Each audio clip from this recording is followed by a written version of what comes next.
Hello, everyone. The document we're about to present was created by Ukraine Military Budget Group. Ukraine Military Budget Group is a project founded by the Community Engagement Initiative for the purposes of advocating for military needs of Ukraine. Our goal is to bridge the gap between the military aid the US provides to Ukraine today and the actual needs of Ukraine in order to win. To learn more about this and our other projects, please visit communityforukraine.org. We need more volunteers to help our efforts, so if you would like to join us, please use the sign-up form on your screen. Thank you. Hello, everyone, and welcome to the channel. This is an appeal to Appropriations Committee to reallocate supplemental aid to Ukraine. If you're living in a district where your representative is a member of Appropriations Committee House or your senator is a member of Appropriations Committee Senate, we're asking you to reach out to them and voice your opinion regarding the coming supplemental aid for Ukraine. It is important to influence them before they come up with the final language of the bill and come up with the numbers of what will be offered to Ukraine, because from there, words from this document depends if Ukraine will or will not be able to win this war quickly. Great. Thank you, Oleg. Do you want to go down through the list and discuss specific sections of this document? Yes, absolutely. So let's start first. I hope you see the screen. The first is Maximize Short-Term Military Aid, or PDA, Presidential Drawdown Authority. As we saw in the previous four supplemental acts for Ukraine, the short-term military aid was not really prioritized, and we asked Appropriations Committee this time, it's supplemental for fiscal year 2024, to prioritize short-term military aid over long-term military aid, which is called USAI, Ukraine Security Assistance Initiative, and over non-military assistance. Ukraine requires substantial boost in its military capabilities to gain advantage on the battlefield. Let's just think about the numbers. Right now, Ukraine received about 23 billion worth of munitions from the United States over the last 20 months. And that munition is very significant. Ukraine would not be able to withstand without that help. But at the same time, you can just see visually how it compares to overall supplemental bills total amount. The total amount here is 113 billion. You can see a blue part on the left-hand side for supplemental bills, and how they end up with the small green line on the right-hand side. This is the Presidential Drawdown Authority, which was sent to Ukraine in form of weapons for 19 billion total. An additional 4 billion were sent from Ukraine Security Assistance Initiative. This is a yellow line below the green bar, below the green line. And out of 20 billion that were committed, only 4 billion were delivered to Ukraine. The next, you can see how the PDA was allocated over time. And as you can see, most of the time it was just like some small bits of help instead of just being front-loaded in order for Ukraine to be calculating what they have, what kind of capabilities they have, and concentrating them in the necessary points of the front line to achieve. And this is not efficient because it doesn't allow Ukraine to combine, to put these efforts in a place where it can reach significant results. Right, and again, this graph, it really underlines how this aid was distributed over time. And when we ask the aid to be front-loaded, we speak exactly about this, what we see as being a problem. Ukraine needs to receive all the military gear ready to ship right away instead of being that split over time. Right, because if Ukraine had all the necessary weapons in the beginning of 2022, by mid 2022, when Ukraine started counteroffensive near Balaklia, near Liman, near Kherson, Ukraine would have much better capabilities to actually surround Russian forces near Liman, a Russian tank army, Guards tank army. Ukraine would be able to attack possibly all the way to Luhansk or to Zaporizhia, and simply because Ukraine soldiers had to walk on their foot when they were doing this counteroffensive. They didn't have enough uh, armor and supply to continue this counteroffensive at a pace that it required to continue.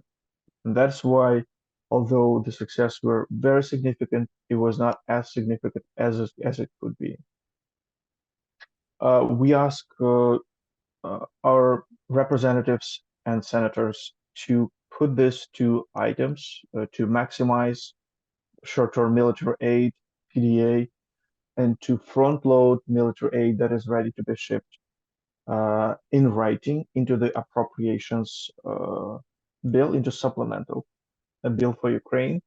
Uh, we want to ensure that Ukraine will get this necessary arms as soon as possible to be able to concentrate in the necessary parts of the front line to gain success, not just to withstand. We also like to We leave also, out any ambiguity about this arrangement, but like everything to be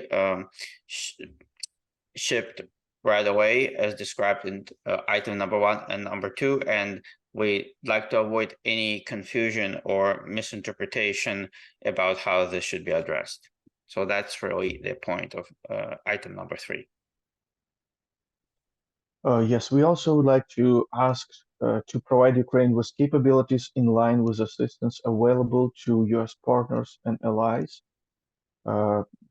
What it comes to is if we are providing our allies with, for example, latest F-16 fighter jets or latest F-18 fighter jets or latest F-35 fighter jets, I don't see why we can't afford to send to Ukraine these necessary weapons, because Ukraine, being smaller than Russia, obviously need to dominate technically to be able to overwhelm Russia with the technology, to be able to reach critical results, critical success in the front line. If not that, Ukraine will not be able to pay enough with Ukrainian lives to achieve the same results, just with less technology advantage. As of right now, Ukraine mostly fights with our weapons, with their own weapons from Soviet Union time, as well as from old weapons from Europe, also like 1970s, 1980s, and our old weapons also from around the same time frame, with one exception of air defense. Air defense are a bit newer, but air defense is not something that can achieve victory on the front line. It just means to help defending the cities. So it is crucial to get Ukraine what they need in terms of technological advantage. And Chief of Ukraine Armed Forces General Zaluzhny mentioned that in his interview, that Ukraine needs to gain technological advantage in order to move forward and in order to win the war with Russia. Another ask is it's a questionable ask, I would say, is to put the supplemental bill for Ukraine in a standalone bill. Direct aid for Ukraine need to be a clean supplemental bill, distinct from indirect aid to Ukraine, unrelated items, and other things that used to be voted for under the umbrella of Ukraine in the previous 4 supplemental bills. The reason being is we need to keep the accurate public perception of what is the assistance for Ukraine. So overall public perception is that Ukraine has received about $114 billion, where in reality, Ukraine has gotten to this day about $35 billion in humanitarian and economic aid, about $19 billion worth of equipment under PDA fund, perhaps $3 or so billion in USAI equipment, totaling this to 23 over here, military assistance, and 35 in economic. We're looking at about 58 billion dollars of humanitarian and military assistance that Ukraine has received so far. The rest are future commitments or money totally unrelated to helping Ukraine. That is why it is important to maximize weapons sent to Ukraine in the short term, and Clean Act creates accurate public perception of what it is. But we understand that situation is different. Politicians may or may not be willing to take that item, and some of you may decide that this is a good idea to make a clean bill. Others may say, no, it's not a good idea.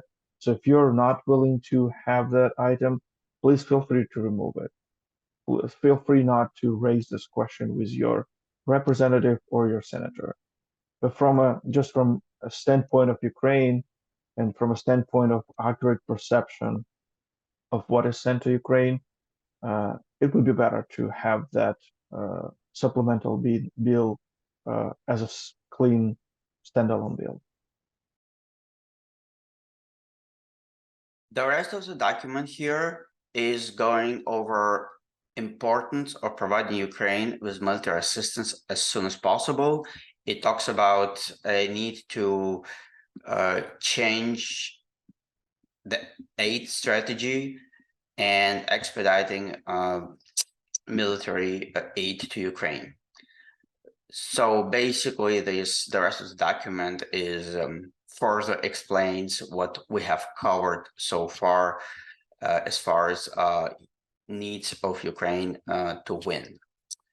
The number over here, 21%, that represents the amount of military assistance Ukraine has received so far as a percentage of total supplemental aid. So this number over here, the PDA plus USAI, the $23 billion that we talked about, that's about 21% of the total amount of money allocated for Ukraine.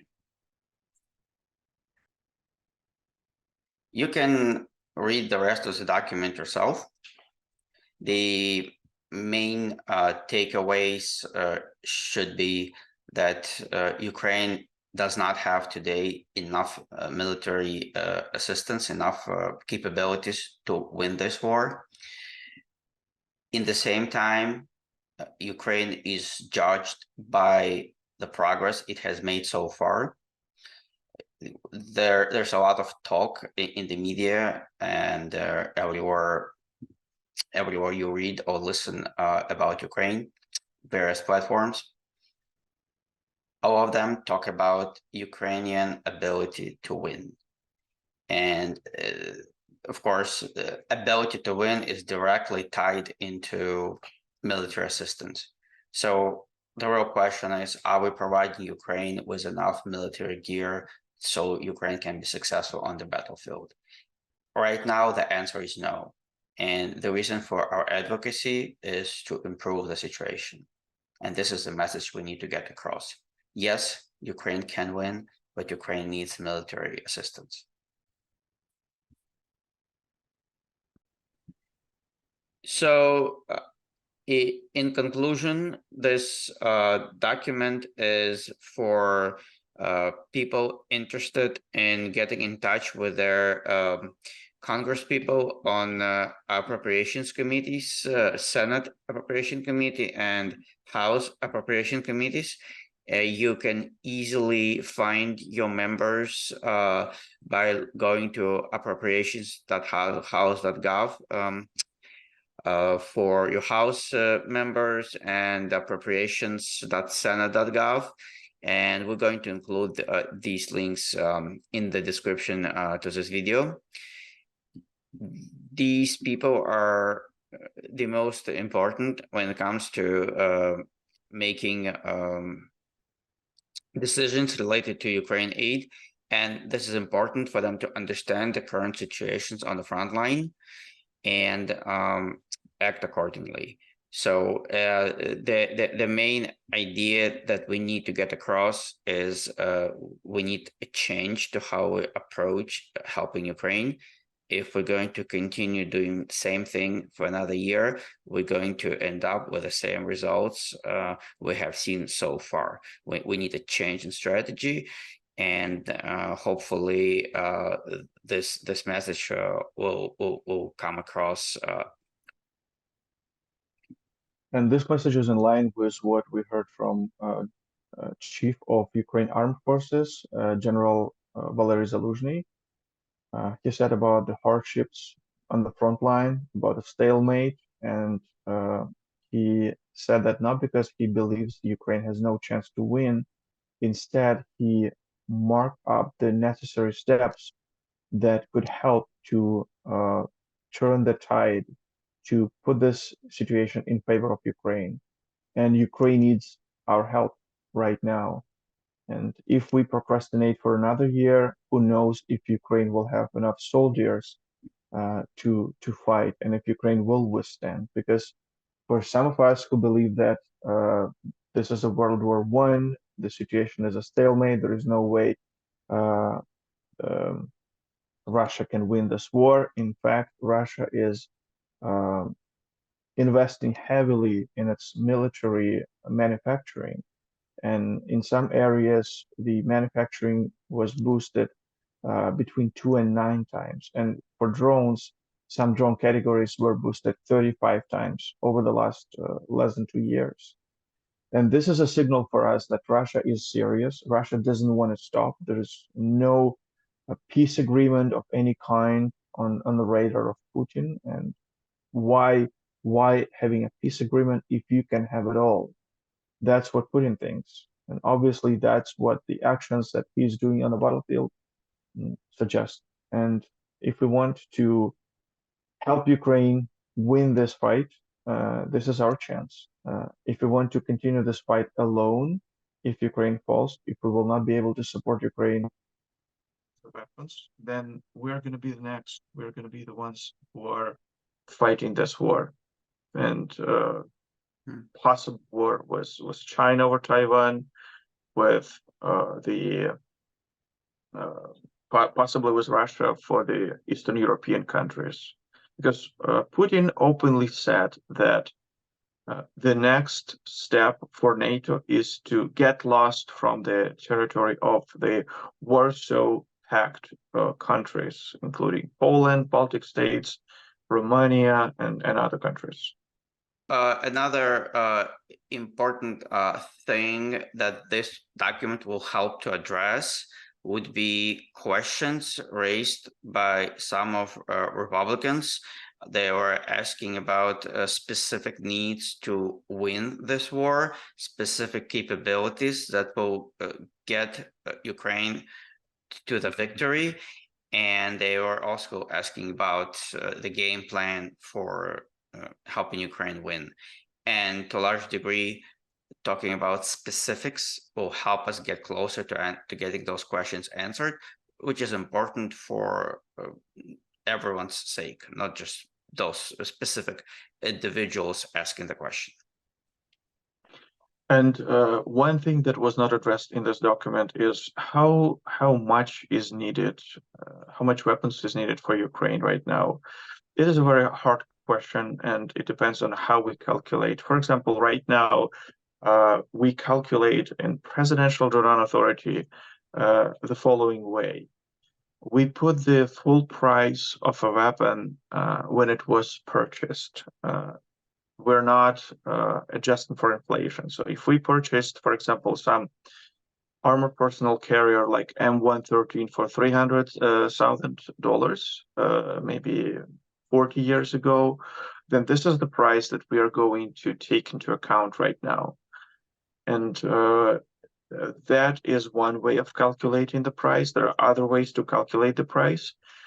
But if we continue using this method, then probably the price tag on how much it costs to win the war in Ukraine is probably above 100 billion United States dollars.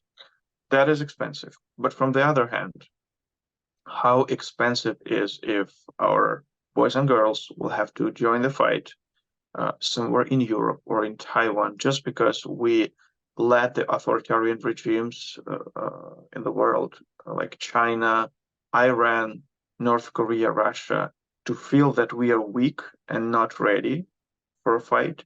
How much it will be in that case? Much more. Absolutely, these are very important questions that we need to start raising, so that the people we meet with, our Congresspeople, think about that as well. Yes, and a huge important factor for a lot of representatives and senators is that this money that we're asking, this at minimum $60 billion in short-term military aid, much better if it's north of $100 billion of short-term military aid. This is not money sent to Ukraine at all. This is money invested in our defense sector. This is money that is spent in our military contractors, military manufacturers, and that will make America stronger and more resilient to any kind of future conflicts that we can see how easy they are popping up lately in the Middle East.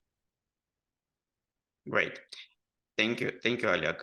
So hopefully this was helpful. Thank you guys for making that phone call. Thank you for reaching out to your Congresspeople. Thank you. Thank you.